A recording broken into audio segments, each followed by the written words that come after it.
शापित वनों की डायन मृत्यु की छाया। पिछले एपिसोड में गांव के मुखिया राघव ने डायन की अफवाह को गलत साबित करने के लिए जंगल का रुख किया।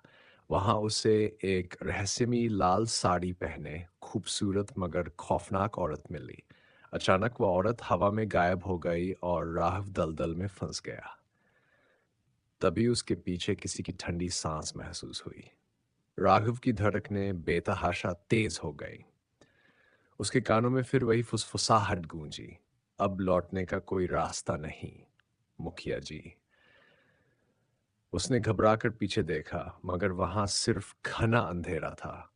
मशाल की रोशनी तेजी से झिलमिला रही थी, जैसे कोई अदृश्य शक्ति उसे बुझाने की कोशिश कर रही हो। और फिर वो आवाज ठहाके में बदल गई। राघव ने जोर से मशाल को आगे बढ़ाया।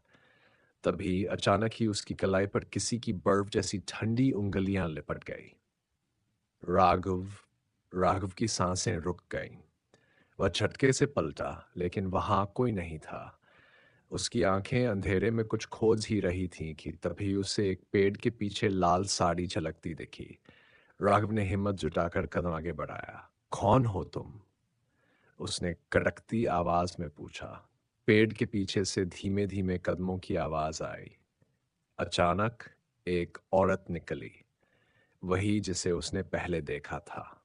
लेकिन अब उसकी आंखें सफेद हो चुकी थीं और उसके होठों पर अजीब सी हंसी थी। तुम मुझे भूल गए राघव, उसने धीमे मगर डरावने लहजे में कहा। राघव की सांसें जम गई। क्या मैंने तुम्हें पहले भी नहीं देखा? औरत की हंसी तेज हो गई। झूठ मत बोलो राघव, मैं वही हूं जिससे तुमने प्यार का वादा किया था, जिसे तुमने इंतजार करने के लिए कहा था और फिर मरने के लिए छोड़ दिया। राघव का सिर चकराने लगा। उसे कुछ याद नहीं आ रहा था। तुम कौन हो? उसकी आवाज कांप रही थी। औरत की आंखें चमक उठीं। मेरा नाम वृंदा है। वृंदा। राघव के पैरों तले जमीन खिसक गई। वृंदा उसकी बचपन की दोस्त थी, लेकिन वो तो 50 साल पहले मर चुकी थी। नहीं, यह सच नहीं हो सकता। राघव ने खुद को समझाने की कोशिश की। वृंदा आगे बढ़ी। अब उसकी मुस्कान धीरे धीरे खौफनाक शक्ल ले रही थी। तुमने मुझसे वादा किया था कि तुम लौटोगे, लेकिन तुम नहीं आए। तुम्हें याद है न कि मैं उस रात तुम्हारा इंतजार कर रही थी? राघव के दिमाग में एक धुंधली याद कौन थी। 15 साल पहले राघव और वृंदा एक दूसरे से प्यार करते थे। एक रात राघव ने वादा किया था कि वो उससे भागकर शादी करेगा, लेकिन उस रात गांव वालों को उनकी बात पता चल गई और उन्होंने वृंदा को डायन करार देकर जंगल में छोड़ दिया।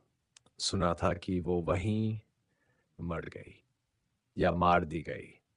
अब राघव कांप रहा था। ये नहीं हो सकता, तुम मर चुकी हो। वृंदा की मुस्कान और गहरी हो गई। हाँ राघव, मैं मर चुकी हूं, मगर तुमसे मिलने वापस आई हूं।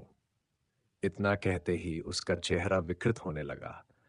उसकी आंखों से काला खून बहने लगा और उसके नाखून लंबे नुकीले पंजों में बदल गए। राघव को लगा कि उसकी टांगें सुन्न हो गई हैं।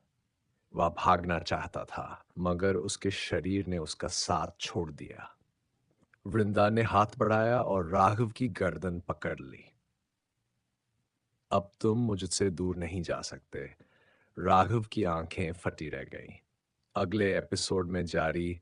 क्या राघव बच पाएगा? क्या वृंदा सच में डायन बन चुकी है, या इसके पीछे कोई और राज छुपा है? अगर आपको कहानी रोमांचक लगी तो बताइए। अगले एपिसोड के लिए तैयार रहें।